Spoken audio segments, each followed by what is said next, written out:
Yo, what's good, everybody? Screening here, back with some more diecast stuff. And today we got this Matchbox Ford Escort back from 1985. We're going to take a look at it and try to restore this car to what it looked like beforehand, or pretty close to what it looked like beforehand. So, as always, I'm going to take the car apart first. It actually does look like this car. This car is actually pretty interesting because this was 1985. You would think that Matchbox would have eliminated all the you'd think they would have started cost-cutting their product lines and stuff like that, putting stuff like plastic bases or removing elements such as suspension. But surprisingly, this car from 1985 has a metal body and a metal base, as well as the suspension element, so the wheels can bounce up and down like this.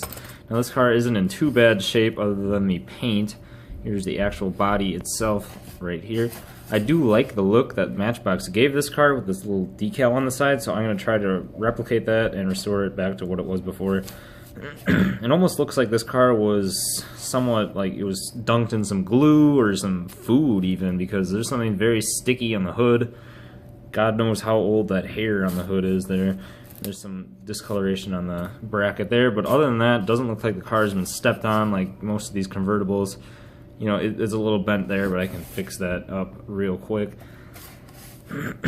Here's the base, which also looks pretty good for how old it is, actually. The suspension element is a bit rusty, but I plan on keeping these wheels since they're actually very nice, and the axles are very straight, and the wheels can be just simply fixed using the chrome pen, so I'm just going to keep those around.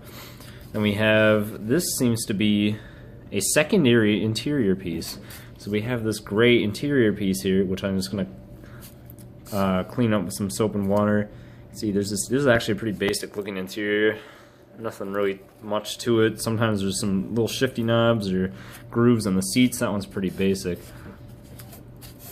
And then this thing is the bumpers. So this would be like for the front bumper of the car, underneath the headlights, and the rear bumper of the car, as well as this little Cabriolet top thing for the convertible, like the full retracting top here. And then as far as the windshield, it's a bit dirty, as you would expect, I guess, but this thing also has plastic front headlights, which is very cool for a car of this time. So the first step I'm just going to do is snip off this little nub here, because I think this is supposed to have a little top that goes with it or something, because this little thing was here. This one's gone. This is completely gone. But I think for the purpose of this custom, I'm just going to cut this off. And if you literally look at it, if you put the car together, if you cut that off, you really don't see much anyway. You're going to have this little Cabriolet little thingy there. And I'm not sure what that even went to be honest. I think there's like a brace or something above the front headboard here that went over the car, but I'm not really sure, so I'm just going to cut that off, and it'll look perfectly fine without it. So I'm just going to quick and do that. Maybe I can do it with one hand here. Just a pair of wire cutters. Any of them will do. And there you go. I'll clean that up a little bit, but now it looks pretty much the same as it did before. So we're not going to have the... I know some people would probably complain and say that's not original or whatever, but I don't think you can. Some of these cars that were made in the 80s or 90s, they're not old enough, they're not popular enough to get reproduction parts or decals made of them. So it's going to be very hard to find a replacement body piece just for that Cabriolet top. So I'm just going to keep it like that, and everything else will go back to the original factory state. So the next thing I'm going to do, I recently got some of that decal paper, so I'm going to print my own decals of this thing here, because once again, you're not going to find these decals online. I'm pretty sure they're non-existent online. I don't think you can really find the exact decals I want in this car, because it is, once again, not old enough or just not a popular model. So what I'm going to do is take pictures with my camera, like so, upload it onto my computer, and you can see there's some, pitting and scratching there. I'm going to touch that up with like Photoshop or something, and then print it out on the decal paper to make my own water slide decals to put back onto the car. So I already measured all that up, so we're going to put this car, the body, into the paint stripper. The next thing we're going to have to do is strip the base of the of the paint as well, so we're gonna have to remove the tires and the suspension element. And the suspension element I'll probably just put into a bath of vinegar to get rid of some of that rust. Then we have the windshield, which I'm gonna sand down and polish up, and this just needs a little wash. So I guess this is going off to the paint stripper, and let's remove the wheels. Alright, so I moved over to the paint stripping area, which I just put the parts inside of a bucket like this, and we're just gonna spray the stripper on top of that. It is a bit bad lighting in here, the lighting is pretty bad, but just for the stripper, I think we all know how this works. This stuff, all you do is just drip it on.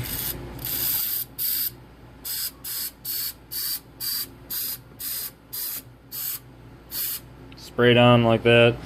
This usually takes a good couple hours to do it, since it's not like really toxic based stripper. It's not like that aircraft paint stripper, which has all these toxic chemicals. That stuff is based on just like household cleaning supplies and the power of orange cleaning or whatever. So now that that is going, I think the next thing I'm going to do is set those aside for cleaning later. But the next thing I'm going to do is these wheels. I think we're going to put the chrome outlines on them. So with these wheels and the condition they're in, usually sometimes I'll have to, if I'm salvaging the wheels, I'll have to spray paint the whole thing over in black to kind of regain the tread or something like that, you know, on the outside. If the car's played with a lot, it'll start to get all I don't know, torn up or burred around the tread of the tire, and it'll give it like a grayish white appearance. And so I usually get rid of that by doing the car with, doing the wheels in a black spray paint. But these wheels, surprisingly, for how long have they been? It's 20 plus years, something. They have held up pretty well. So the only thing I'm going to be doing to this is just a chrome detailing here. I'm just going to, repair all the chrome and restore these rims to back what they were. So basically all I'm using here is a Molotow chrome pen. These things are with a 1mm tip. These things are pretty expensive pens. They can run you up to $12 a piece, but I think they're well worth it for the price, for the results you get, because you can really just do wonders with just using this pen alone. You can see there's just the sample of a rim here. These are not too bad, so I won't have to go very much in detail over them. And then usually what I like to do is if the center punch, actually this one is pretty dang good, so I'm just going to leave that without chroming over it anyway. But usually if the axle center, like this one, is a little bit dull, you can just hit it with this chrome pen and it'll be restored like new. So I'm going to chrome up those, and the next step we're going to move on to is the interior slash whatever this is, bumper piece. So I'm going to do that next. Alright, here's a look at the body pieces that are in the stripper after a couple hours, I'd say. You can see here that they're pretty, it really gets rid of the paint really easily. Look at it, you can even see that decal is pretty much bled away, and the paint is pretty much just gone. It's crackled away. So all you do with that is just take a brush like this one, and you just scrape the paint right off and wash it off with soap and water to remove any of this citrus strip residue, because that stuff is gross. So I'm going to do that, and I'll come back with some clean body pieces. Alright, so before I move on to doing the body, polishing that up and all that, I'm going to just go ahead and do some small detailing on the interior, just such as painting the dashboard black, as well as the headrests maybe. So we're just going to go ahead, paint this black with just this is actually a pretty heavy duty marker, so it can mark on most surfaces. I'm not sure where I got this from. It was from Walmart, I know that, but I'm not sure what brand or anything else. So we're going to go in here. I plan on painting that little box or whatever, and I'm just going to give that silver. I'm not sure. I think that's where the speedometer should have. I think that's where the speedometer should have been, right there in this box area right here. But since this is a minimal car, they just kind of... Oh no, that's not the speedometer. That's like a glove box. I'm stupid. Where's the steering wheel at? Oh, over here. This is the speedometer area. God. Alright, so basically I'm just going to do that. And yeah, you can see here's the interior piece right here. And I'm also going to put some chrome on this grille right here for the Escort, colored in the Ford symbol. And we'll be done detailing with those.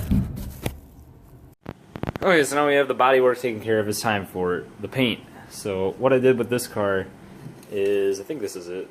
I used this Rust-Oleum metallic silver. Just don't mind this white cap that came off of some other can. We lost the cap for the other one, and then over that I put gloss white. So it kind of obtains like a little bit of a pearl paint finish or whatever. So we're gonna let that dry, and also, like, here's the base coat which I used. Is like this shiny metallic silver, and then if you lightly put a white coating over it, it will give it like a, it'll show through the white, and it'll kind of like have a metallic-ish finish. So then we're gonna take it back to the table and do all the detailing, put the decals onto the car, and then we're going to clear coat it and finish the project up. So I'll get back to you with the paint. So after that first coat of paint, you can see there are some minor defects in which the paint did not particularly want to stick to the body. So we got one on the hood, and then yeah, it kind of dripped a little bit on the side. Not dripped, it just kind of avoided those areas, like it didn't want to cling to those areas. And then, but this side turned out pretty great. There's virtually no defects at all on that side. So basically what I'm going to do is I'm going to take this sandpaper, it's 1500 grit sandpaper. I'm just going to lightly sand the areas in which it didn't really stick to it, and then we're going to give it another coat of paint, see what happens. And I also have to hit this one again, so let's do that. So sometimes things happen with the surfacing of the body, and the body got a bunch of like little bubbles or something in it. It was really crappy looking, so I had to just strip the whole thing down. I'm going to redo that. But in the meantime, I was doing the other two pieces, which are the windshield and this base. So the windshield is pretty simple to do. All I did was I had a bunch of the sandpaper laying around, so I didn't start with that one. But there's like 2500 grit and there's 3000 grit sandpaper, so really fine sandpaper. So I just started out at like 1500 grit and sanded it down, and then you can use just like polishing compound just for like cars, and it'll shine up the windshield pretty nicely. The only thing I don't know how to get rid of is this sort of like yellowish tinge you can see to it. I don't really know how to eliminate that. I don't think soaking in bleach would help, because it would just, I don't know if that would, because it's a transparent piece, but I'm not sure how to get rid of that yellowish tinge. So if anybody in the comments knows, you can even see that on camera a little bit, like especially along the seams there. If anybody knows how to get rid of that, that would be nice if I could know how to do that, because that's something I really don't know how to do. So before we hit the base of the clear coat though, here's the base with the white paint and some of the silver paint from before. I'm just going to detail the bottom of this using little markers and stuff like that, just give it a little authentic look, and then I'm going to nail it with clear coat. So let's do that. I didn't add too much detail to this base, but once again, it's going to be a base, so you're not going to be able to see it out on the car unless you flip it over anyway. So I'm going to nail that with the clear coat, and we'll call that good. And then all we have to do is take the body, which I have the decals for already. You can see I made my own little decals here for the car, and we're going to cut those out and put those onto the side of the Escort. So, and then we'll pretty much have this thing finished. So I'll see you then. Okay, now that I have finally finished this paint, and it didn't run or do anything stupid or me dropping the car on the ground, all that I had to do left was to detail the car with just some markers or whatever I have, you know. Gave it a little license plate, some rear lights, little Ford logo, some black trim around the window frame. But then I realized that these decals aren't gonna work, so I made this little decal for it. I don't know if you can see that, but the problem with it is that I tried to put it on the side of the car, and well, I'll let you see for yourself.